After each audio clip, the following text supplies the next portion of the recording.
Here we are again. All right, out there. Everybody watching, everybody ready? We are getting going. It's time for another show. Are you ready out there? All right, that's right. I'm back. I'm your host, Jessica Kotch, and this is Profound Professionals.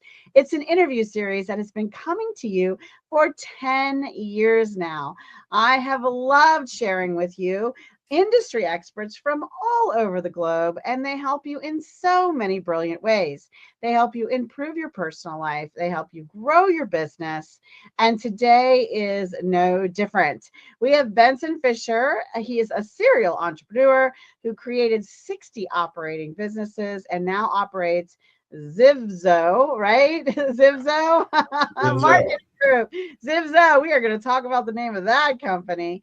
But welcome, Benson, today. Thank you, Jessica, for having me.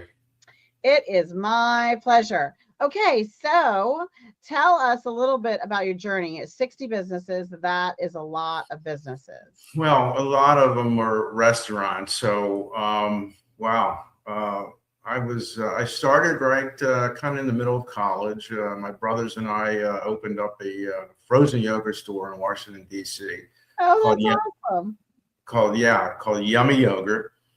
And we learned pretty quickly that you just could not survive on having frozen yogurt. So we expanded into salads and sandwiches and opened more stores and eventually franchised the concept and then sold the overall business. From there, I went on and opened up, dozens of restaurants. A lot of them were independent, Mr. Pepperoni's, Buffalo Bill's, Montana Steakhouses. There's just, a lot of restaurants. And I ended up buying the Papa John's area franchise for the DC area, where there are only 6. No, there are 10 Papa John units operating in Maryland and DC.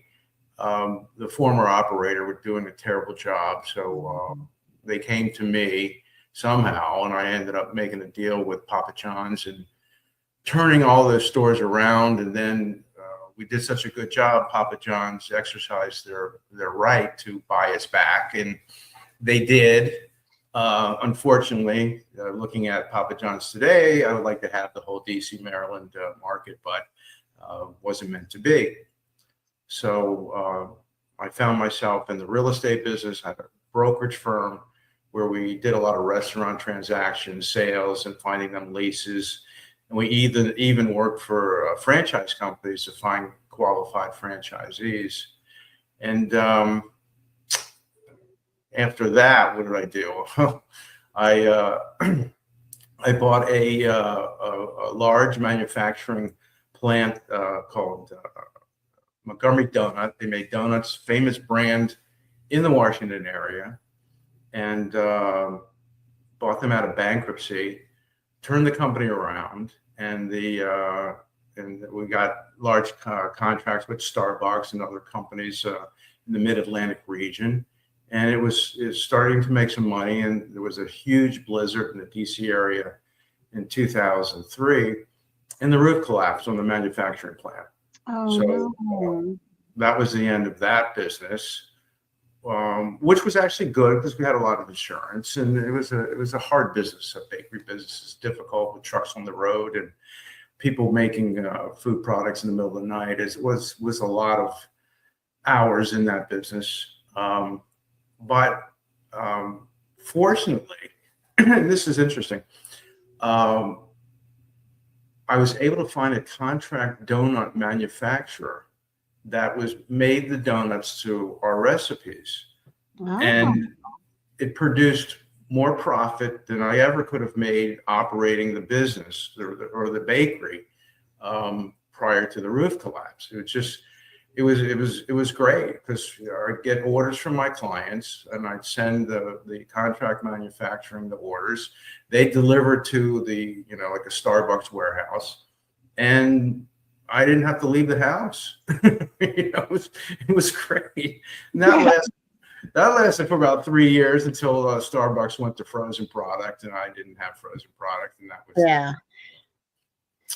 Then after that, I was in a Safeway supermarket, and I saw a Coinstar machine, which I'd never seen before, and it interested me. I talked to the store manager and learned a lot about it, and went out and created my own coin counting machine, and went after a bunch of supermarkets in the DC area and got a few of them.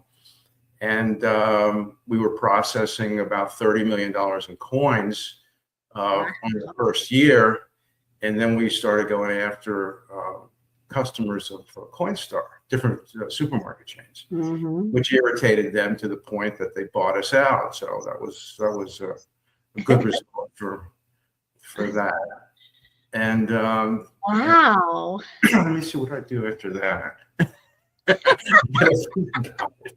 I'm always on the move. It's like I'm in the middle of one business and I'm thinking about another one. And then, I feel like, I know, I always want to say this right. ZivZo, in a minute we should talk about that name, is a marketing group, but I feel like you should be in the business of there. At this point in the world, I've seen a lot of things shift, and it seems like you pay attention to what's happening. Like, right, you watch the trends and what do people need now, right? And it's funny that you said entrepreneur, and I don't really consider.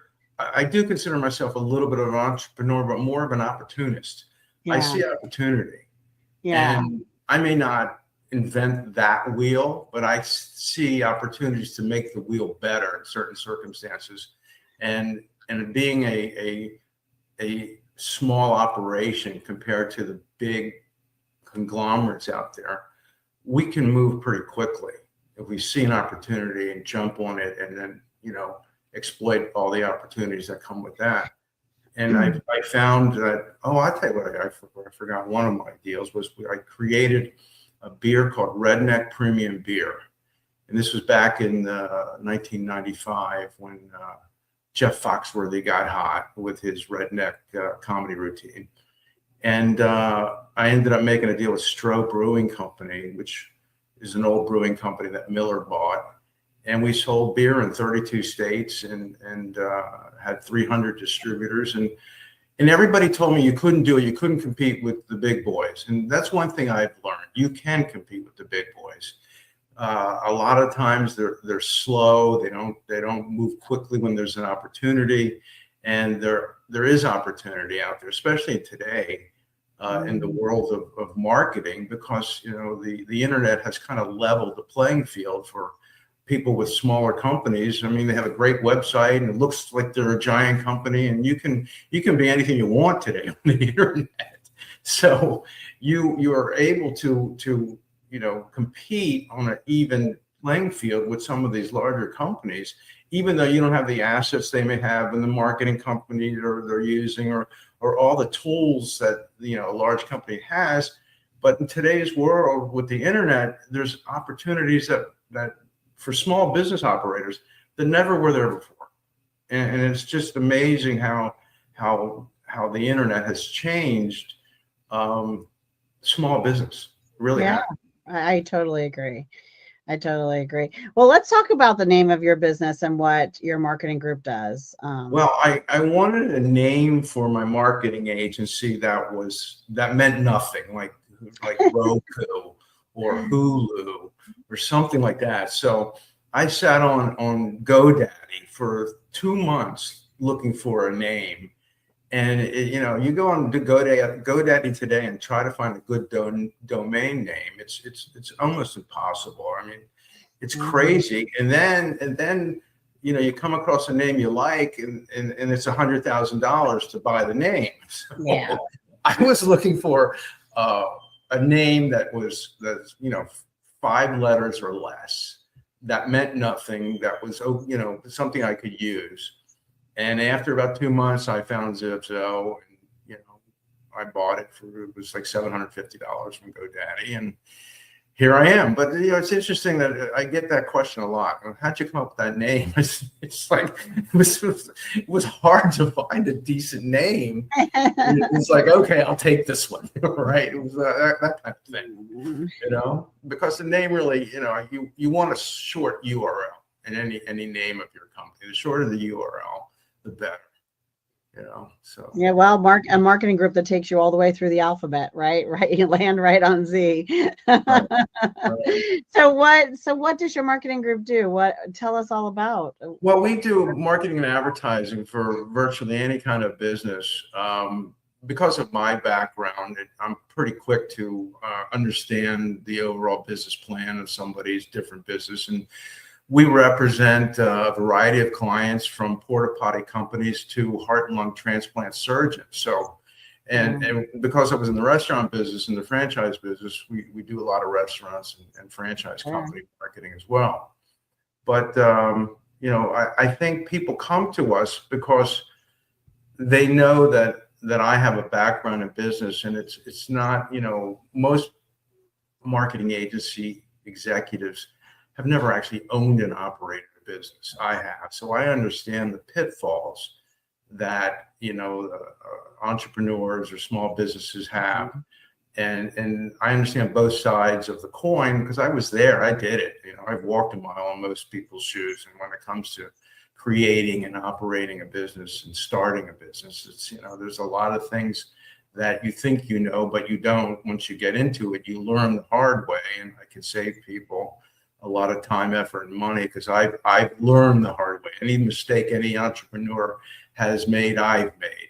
So I can tell people, don't do that or do this, and you can. There's other ways to do things to get to the end zone, and I think that resonates with a lot of potential clients. That when they talk to me, they understand that I've been around the block a few times, been mugged on that block a few times, and so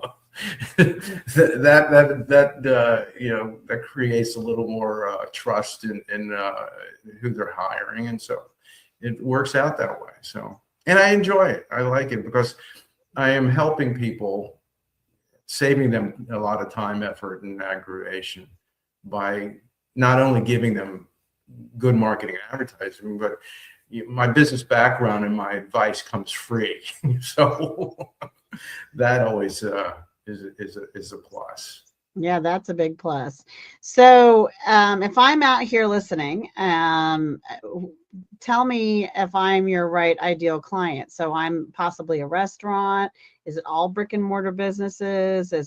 Give us kind of a rundown of the industries or the types of companies that are really getting the best result with you and seem to be your best clients. Well, it's interesting that we have done, a lot of brick and mortar, a lot of retail, a lot of restaurants and operating businesses. Like I mentioned, the porta potty companies, which was a lot of fun doing that account because the fellow who owned that account had a sense of humor that was beyond belief. You have to, I would imagine. Let us do some really crazy commercials and things like that. We had a lot of fun with him. Heart and lung transplant surgeon. What do I know about surgery? But he was promoting books and different speaking engagements, and we helped him pushed his books and got him more engagements. And we had a company. One of our clients is a company that teaches moving companies the art of moving commercial businesses, not residential. So we did a lot of moving business marketing, a lot of restaurants, and just like everything in between. So it's anything that. I'm sorry, I was going to say, so if they're frustrated with their marketing, or if they feel like they're not moving the needle, or they need some growth, and they think marketing is the way to go to look at it, it doesn't matter what industry, they can come to you? Pretty much. But what's interesting is I find that today's business owner that are in their 50s, 60s, they don't get a lot of the nuances with marketing today. And the marketing today is so much more precise than it was 20 years ago, 30 years ago, where you can track everything. You can know what's going on. You can see how many people are clicking. You can see how many people are reacting. And a lot of that generation is afraid of some of the internet marketing because they don't understand it. They don't know how to do it. So I'm lucky enough to understand enough to explain it to them. And I have a staff that explains it to me. So So it works out pretty good. I think one of the smartest things a business owner can do is, first of all, outsource and hire experts in different areas and consultants that meet the need for different parts of their company. And secondly, hire people that are way smarter than them. Right. Always do that. You can't go wrong with that. You know, it's funny because I went to meet with a client. He had a large restaurant chain, and he had 6 people on staff doing marketing. And I looked at what they're doing, and I said to the owner, we can do it for a third of the price you're paying all these people. Because a lot of people that companies hire know what they know, but they don't know what my staff knows altogether. And we have the ability to do things. And it's just changing so fast. It's changing so fast. Right. Like you have to keep up on it. And that's a lot of effort. Even today with AI, it's just unbelievable how AI has affected the marketing business. Every day there's something new coming out. Right. Every day. Every day. Multiple things, actually, not just one thing. Right. And I got to learn all these new programs, and it's like, oh my God, I don't have enough bandwidth in my head. I know. I feel you. So anything else about your, I think we need to know now, what's the next step? So how, if they're thinking, okay, I could use this kind of marketing support and business wisdom from Benson and his amazing team. What is my next step to reach out to you? Is it to just go to the website, or where do I go next? Call me, give me a call. Because here's the thing. That's another thing that I do is I talk to every client. I don't pass them off on an associate. I am the point person. And I want to talk to you and learn about your business. And the more I understand your business, the more I can help you. But you deal with me typically throughout our relationship. I'm involved in all the aspects of the marketing programs, and we commiserate, or we come up with, a marketing plan with you, and we make it, we work around your budget, and we show you how to make it work and how to get results. And that's the key to anything. You're not hiring me or my company or my staff to do your ads and marketing. You're hiring us to get results. And that's the key, is they don't hire someone because they make nice graphics. You look for somebody who's going to deliver the results you need. You want a return on your investment. And and I tell people, look, if I don't get your return on your investment, you're going to fire me. So I got to deal with getting a return on your investment. And that's my goal. So it is to make sure that the marketing plan works and it pays for itself. That's the key. If you can create a return on investment so your marketing, it pays for itself and it's growing your business, that's the best of everything. You can't get any better than that. So you said call you. So do they go to the ZivZo? They go to the ZivZo, ZivZo.com. And there's, all kinds of phone numbers and forms they could fill out, or they can just, directly or email me directly, ben@ZivZo.com. And happy to talk to anybody. That's awesome. Can I ask you something personal? And I didn't get your permission before we went live here to ask this, but I'm just thinking, all these businesses you've operated and all this, the amazing results you've had from them, and businesses you've, built and sold. And I would imagine you're pretty darn comfortable at this point. And now you're still talking to each and every client, and you've got this marketing group. I would imagine no desire to just retire and go sit on a beach, or I'm getting close. But here's the thing. I like what I do, and that's important. You got to like what you do. And I find it fun. It's a lot more fun than operating restaurants, 18 hours a day. I just feel like this may be your version of retirement, is running this company, because it doesn't seem like it would be something you would need to do in order to, keep the lights on, kind of a thing. Well, I know, funny thing is I have a lot of friends who are retired, and they're just like, they don't have anything to do. And I don't want to be that guy. I like the action. I've always liked the action, the excitement of creating a business or creating a marketing program that works. That's really gratifying kind of feeling I get. You I know, love that. a comedian gets on the stage and he gets off because he's getting laughs, right? Yeah. That's gratification. My gratification is seeing a happy client and seeing a program work and seeing them get a return on their investment. So, you know, that you don't want to walk away from that because Yeah. it's just too much fun. It's too much fun. It's like Steve Martin. I think that guy will go forever because he's just so funny and seems like he's having a good time in life. So, Right. yeah, I love that he plays the banjo. But that's what that makes me think of. He just keeps running on. He's one of my my husband and I's favorite comedians. So when you said comedian, he came to mind. So how about giving us an amazing tip, something that the audience possibly apply today that will make their business and life a little better? Well, you got to get up to bat. If you don't get up to bat and take, you know, a swing, you never hit a home run. So, I mean, everybody, you know, that's pretty standard comment, I guess. I always tell people if you got nothing to lose. So get up there and take your shot. And look, everybody has a dream of some sort of business if they're in that if they're looking to create a business, and you got to go with your gut, and don't listen to people saying, oh, the big companies eat you up, or you can't do this, you can't do that. I have been told many, many times that you can't compete with those guys. They're too big, they're too strong, they have too much money. And they just turned around and bought you out, and then you ended up with lots more money. So exactly. There you go.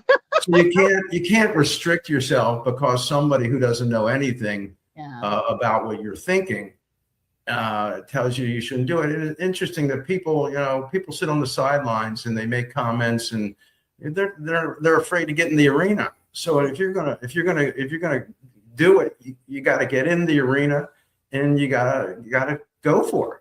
Mm-hmm. And look, I've talked to people and I thought they had the worst ideas in America, and all of a sudden they're making tons of money. So sometimes you just don't know, Yeah.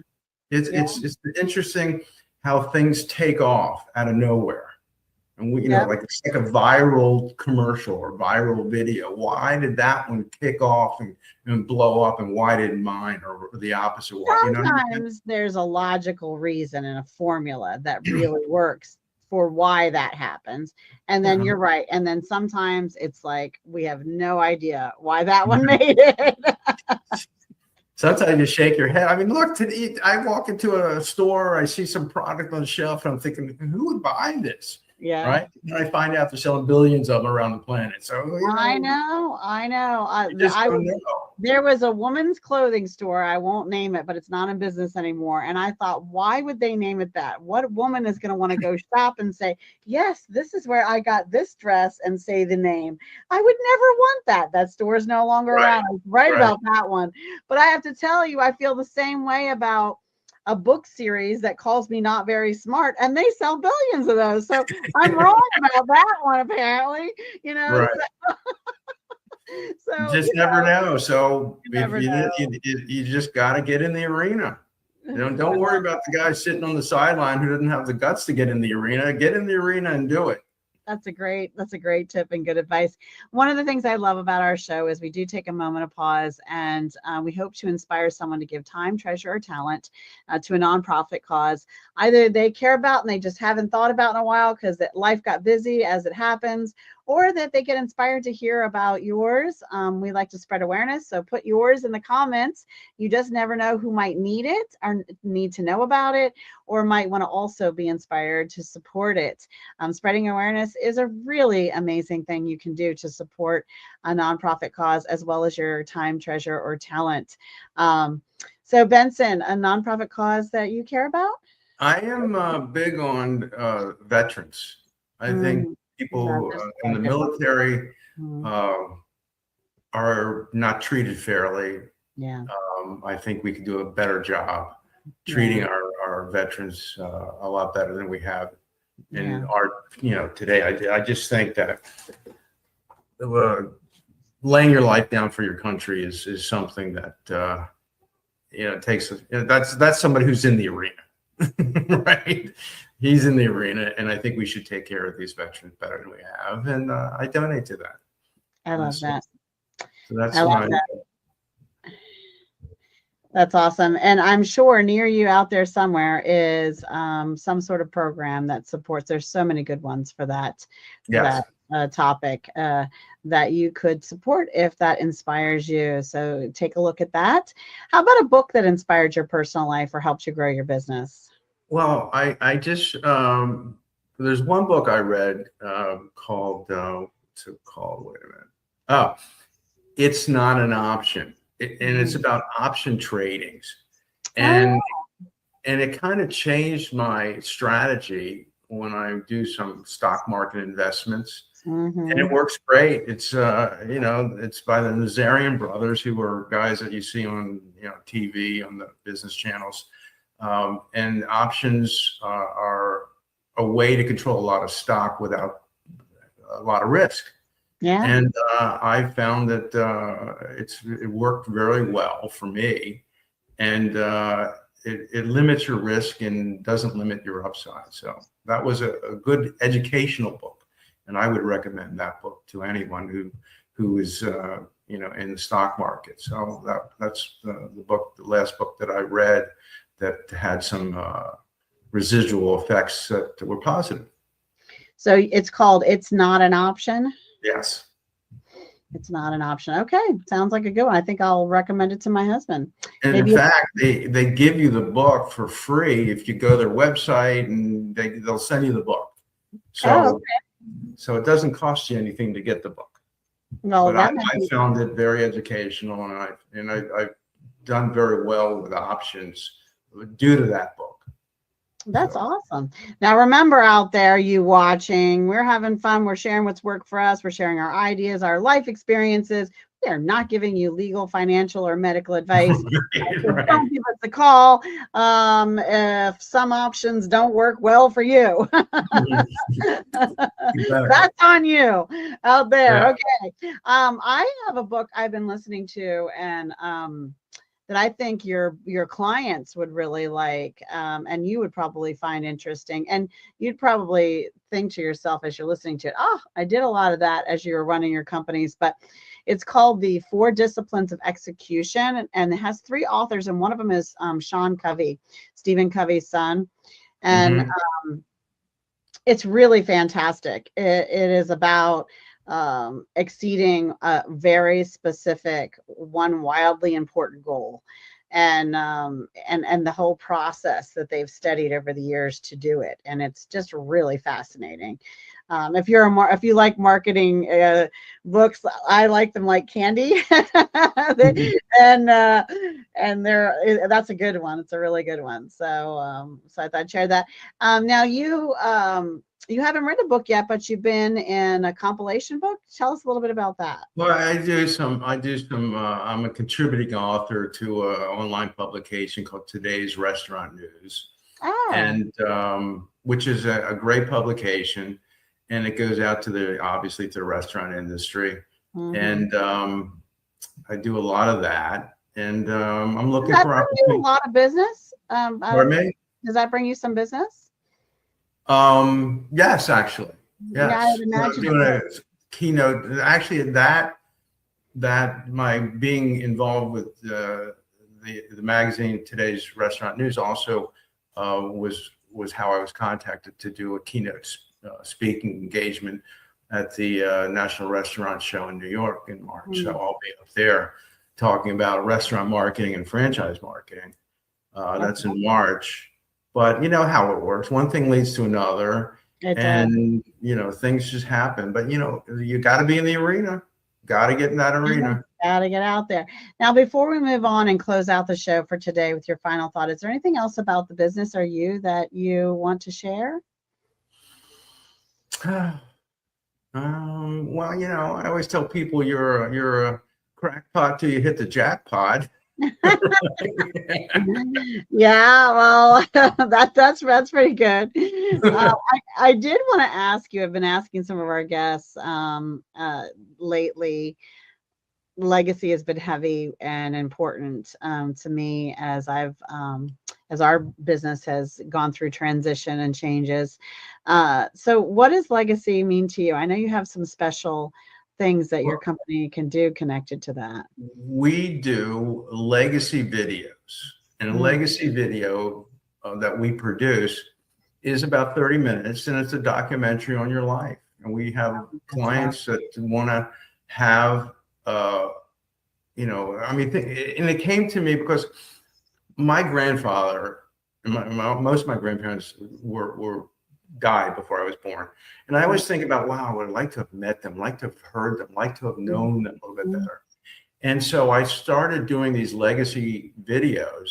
And what we do is we take photographs and old movies, and we interview the person, and we put it all together, and we make a 30 to 40 minute video of their life. And it's great because, you know, it can be passed down from generation to generation. I mean, you know, if you could hear your great grandfather talking to you or talking about his life, I mean, that's pretty phenomenal stuff. So we started doing that, and you know, we got a lot of people that have done it, and you know, now we have it down to a science. We have kind of a method that we use, and it's not cheap. There's a lot of work that goes into it, but they come out they're fantastic products at the end of the day. And there's something that the family can treasure forever, right? Forever. I mean, and I always tell people it's a lot cheaper than putting your name on a building. Well, and you know, it's also you get to a point in a person's life where I know for like family members that we love that are on in years, that they don't need anything. They don't want anything. They don't need anything. There's like nothing left to give them as a gift. And this gift actually is not just for the person, it's more for the entire family and the generation after them. So you know, if I think it's the best gift you can give your family. Yeah, because it just keeps your legacy alive, and generations can see who you were and understand the family and where you came from. And I think it's a great idea for any family. I wonder, do you ever get permission from the families to, you know, create like a YouTube playlist or something of all the different life stories that they've shared if they sign a release and let it to be public? Because I think that would be so awesome for people to see. That's a good idea. That's a good idea. Yeah, I mean, you have to obviously get the family to give it the thumbs up, but then people could see what it's like, and they may be inspired by these people's lives, you know, and it's just kind of cool. Right, it is. And you know, we're doing one, and the subject, the fellow doing the legacy video talks about the first car he ever had. Yeah. And he described it, the color down, the whole thing. So of course he didn't have a picture, but we, you know, get it online. I can find a picture of that car, that model, that color. Yeah. And we put it into the video, and he saw his car. He was like in shock that we, you know, were able to do that. So we go to the internet, we pick up pictures of certain items that they talk about and drop them into the video as well. So we make it, it's really a very customized product, and it's a first class product. Well, and nowadays too, with the AI technology, you can pull together a lot of the story of their life and even make a custom song for the background that is really about them. Like, you know, I mean, what's available and possible now is, I mean, not a dry eye in the world watching these videos, I would bet, if done right. People's lives are moving, and they have triumphs and trials, and you know, I feel sad that there's so many people that are no longer here with us that lived great lives and did great things, and their story wasn't told. It's not in a book, it's not in a movie, it's not in a song. Everybody has something, you know, and I always enjoyed talking to people that, you know, when I was a kid, I always enjoyed talking to older people and listening to their story. Yeah, because, you know, everybody has a story. They do. And there's, you know, you may think that guy may be the most boring person on earth, but sit down and talk to him, and they start asking about his childhood and what he did, you know, and you find out that people are more interesting than you think they are. And you know, I just, you know, I enjoy doing that. That's a lot of fun when we go shoot those kind of videos. So it's a nice thing to leave behind. It is. It is. Legacy is huge and so important. I have been really enjoyed the interviewing you today, Benson. Thank you so much for your time. Well, thank you, Jessica. Yeah, I hope you had fun here today too. Yes. That's good. And if you're out there thinking, wait, I can improve someone's life, I can help them grow their business, I can help them have generational wealth or create a legacy, well, come on, get on the show.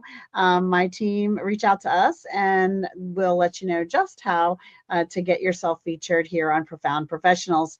Now, before we say goodbye, give us one final thought, some information or inspiration to close us out, Benson. Well, my final thought is go with your gut. Don't let anybody detour you, and follow your dreams, and you'll be successful. I love that. And one of my favorite parts of this episode was Benson saying, we all have a story. Your business has a story too. And when it gets out into the world correctly, it can really make a difference to your bottom line. So if you need your story told and you would like to reach more, I think you should reach out to Benson and ZivZo Marketing Group. And I am your host, Jessica Kotch. This has been another amazing Profound Professionals. If I don't say so myself, I will. And until the next one, be kind to yourself out there and be kind to each other. Bye, everybody. Thank you. Bye-bye.